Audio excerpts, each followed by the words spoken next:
injury. And you also mentioned that you get back to what the architecture of the body is. Yes.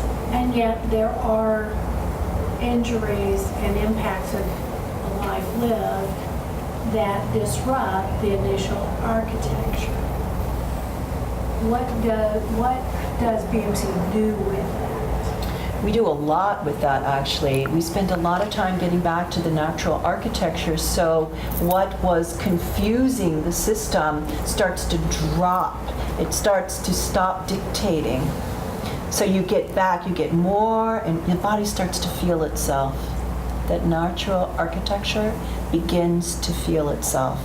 And then you start to repattern.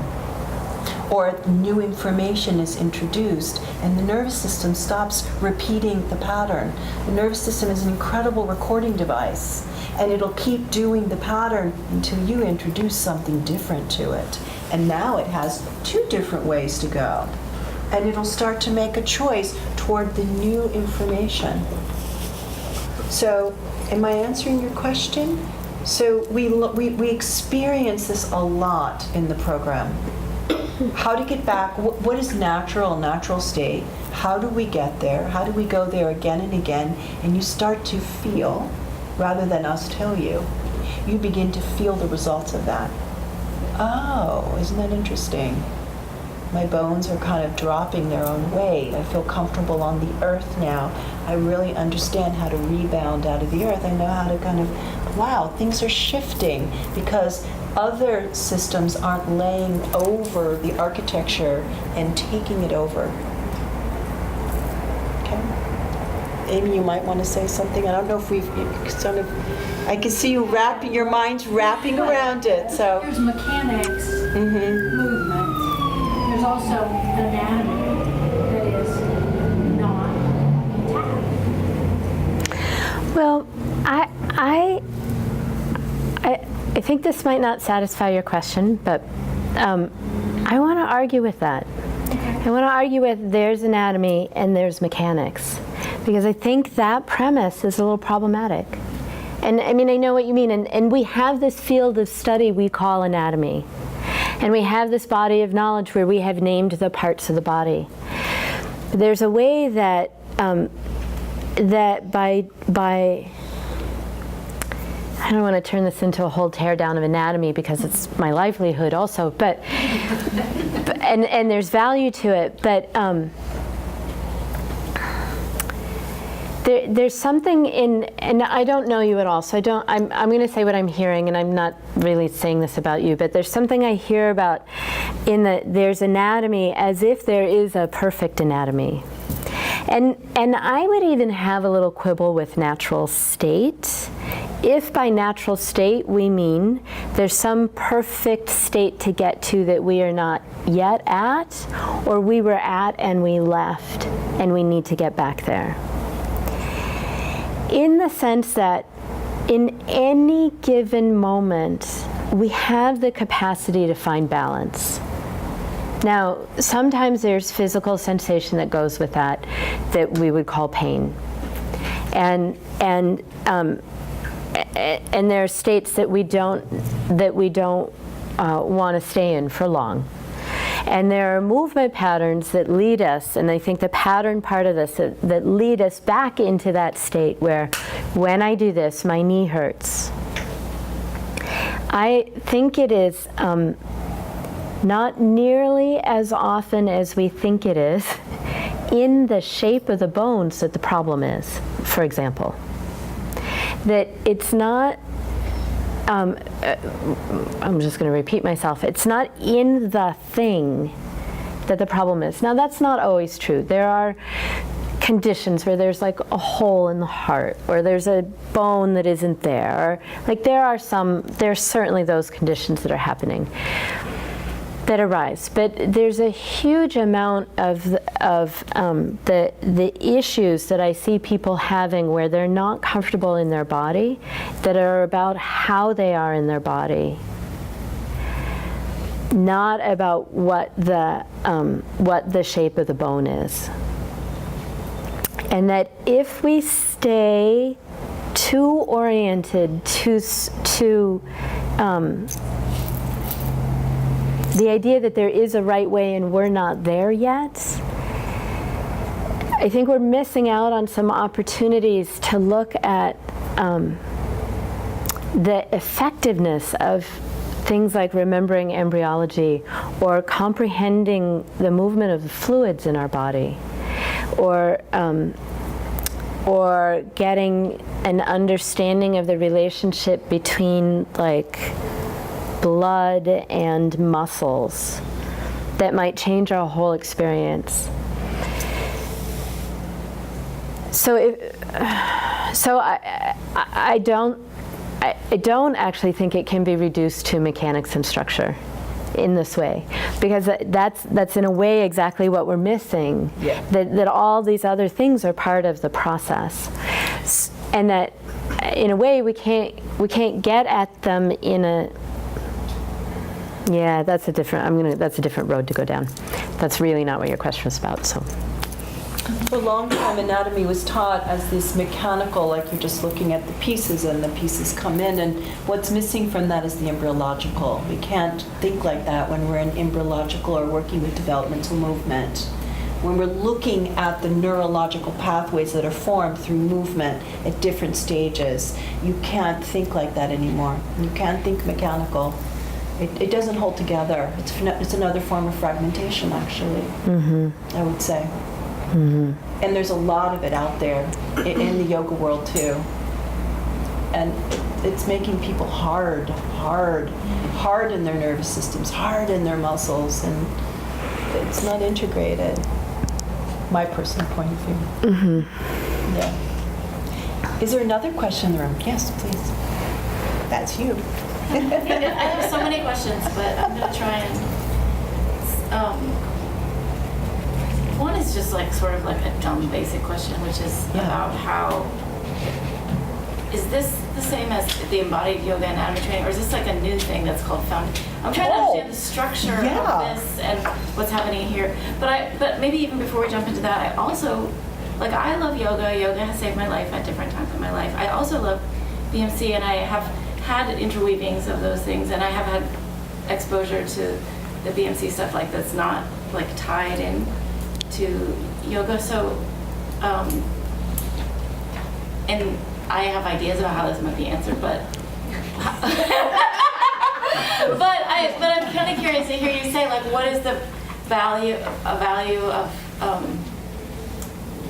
studying the BMC work through yoga? Oh, can I? Yeah, I thought Amy can go first. Go. Well, because I think I can answer. I want to try to answer both questions. Go. Is that good? Yeah, okay. Good.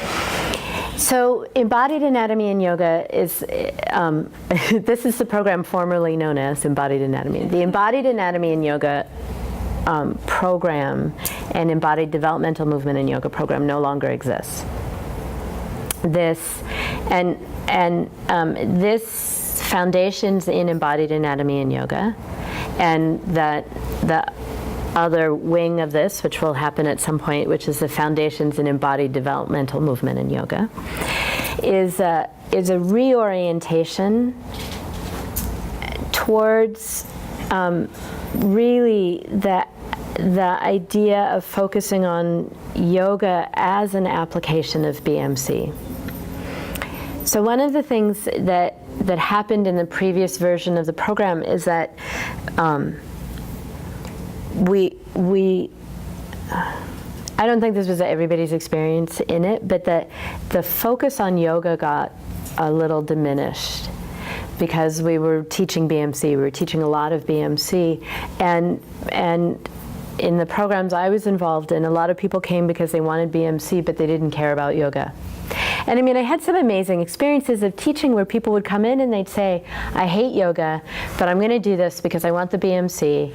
And now, actually, I'm learning to love yoga because of how how this is being taught, which is great. I mean, I love bringing people to yoga through BMC, but there's something about being with and like just getting to talk to Lisa about it. The conversation is like, we love yoga. and we love BMC. And we want to see where it goes. If we gather people together who love yoga, you don't have to be masters at it, but are into the idea of yoga and into the idea of BMC. And practicing that and what happens. So our goal is not to sell people on BMC or to sell people on yoga, though you know, you don't have to sign an affidavit that you love yoga to come. But you know, we're not. But this is this other question about what happens when we put these practices together and hang out in that question for a while. So that it's about practice and it's about being in it, and not so much about it's not intended to cover all of the BMC material, which for a while in the EAY program we were really trying to cover the same material as the somatic movement educator program, which is the BMC straight up kind of training. And we were trying to get the same amount of material covered, and the yoga kept getting pushed aside, and there wasn't time to actually practice because we had to teach you this other thing. And we both also teach on the SME program. Yeah. That's great. Like, so that's where you go if you want to get the body of BMC knowledge. Go there. Go there. This will not be that. This is not it. What is the acronym?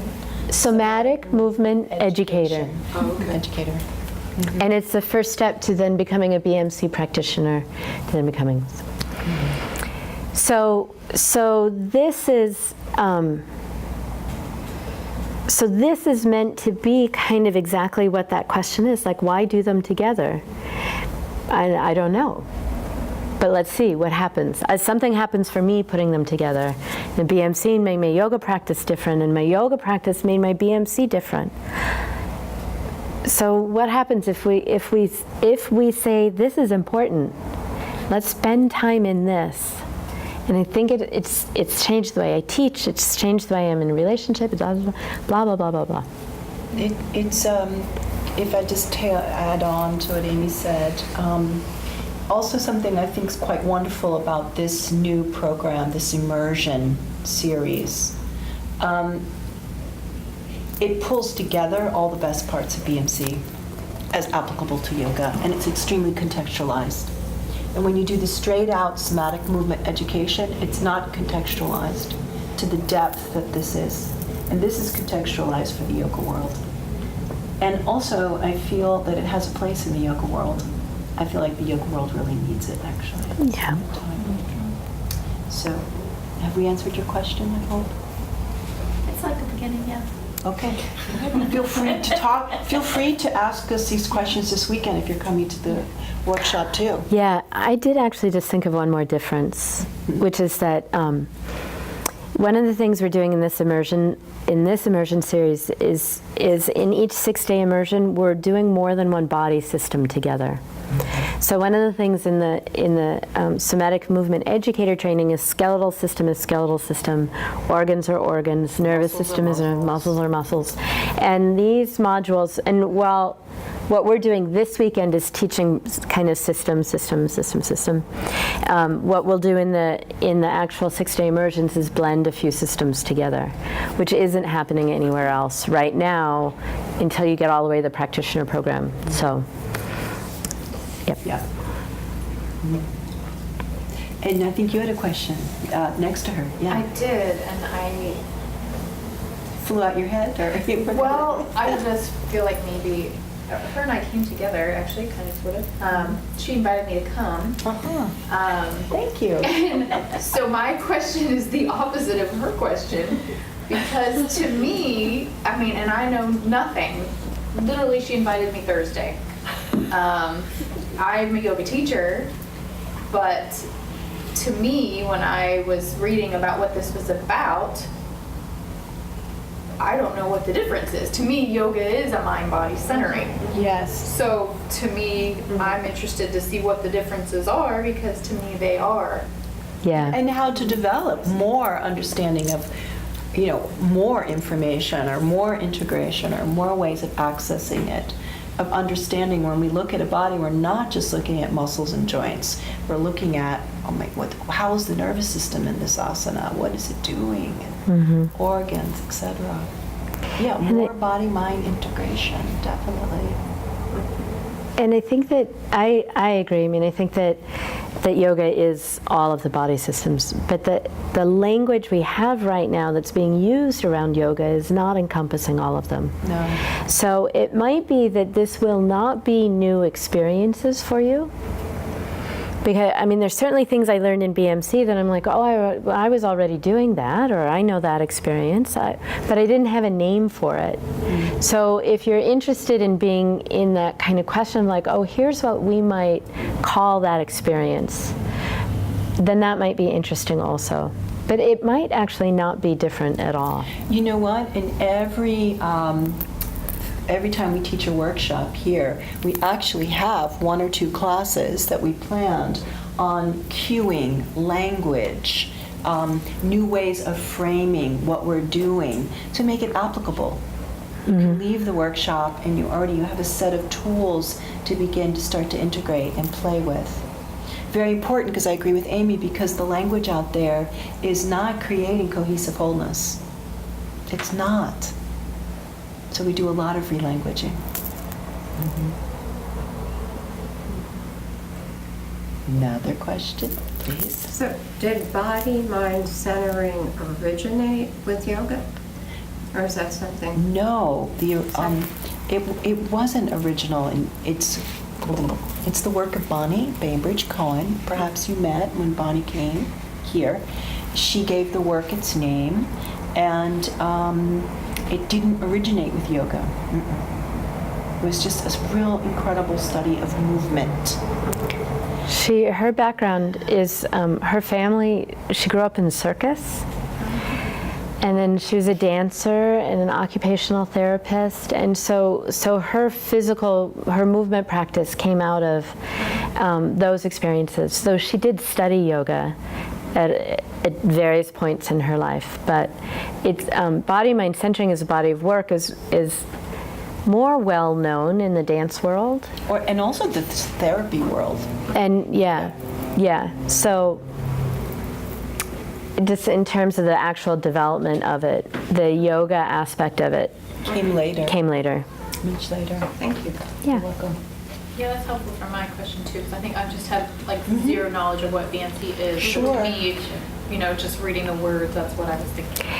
Yeah, it's funny because I meet students who come to my classes and I say, have you done body-mind centering? And I mean like capital B, capital N, like quotes around it. And they go, yeah, I do a lot of centering of my body and mind. And I'm like, great. I'm like, all right, like way to like make me notice my quotes around body-mind centering. So yeah, I mean, it's this body of work that we've put this name to, but there's a whole bunch of us in all kinds of practices doing body-mind centering. Yeah. Definitely. And just to contextualize it for you just a little bit more, Bonnie was one of the first people to coin that body-mind centering. Okay, take that in, because that's around everywhere now. She was one of the first people to be languaging that. And I'm going to call my work this. And at one time I asked her, like, it's the strangest name. It's like too long and it's too weird. And why don't you call it the Bonnie technique or the something else? And she was like, and how did you come up with this name? And this is a conversation 25 years ago. Nobody used it. It was like, you. People are like, you do what? People couldn't get it out of their mouths. Now it's like everywhere, right? Right. And she also was one of the first people to start using the word embodiment. We're dealing with embodiment. We're not dealing with visualization or even experiential. We're going for the embodiment. And now, look, everything's an embody this, embody that. It's like everywhere, And even then I questioned her. I said, why are you using this word? It's so weird. Nobody's using it. She said, no, it's an important word. Look what's happened now, 15, 20 years later.